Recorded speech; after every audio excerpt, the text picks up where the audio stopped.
My name is Marva. Prior to this, I literally, in order to climb stairs, I had to go on all fours and get myself up there. I could not stand for more than maybe 5 minutes. I could not definitely walk for a long period of time without feeling pain.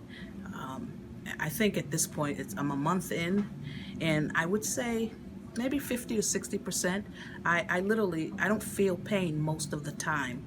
Prior to the procedure, it was all the time. Pain was all day, all the time. Truth be told, I regret having the knee replacement, and if I had to do it all over again, I wouldn't have done it.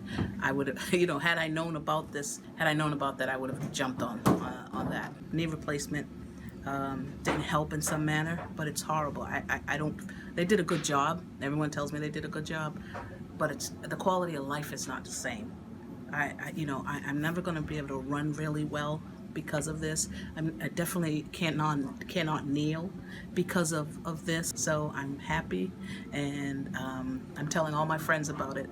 I think everyone should do this. Forget the knee replacement. Forget any replacement. Don't go for that.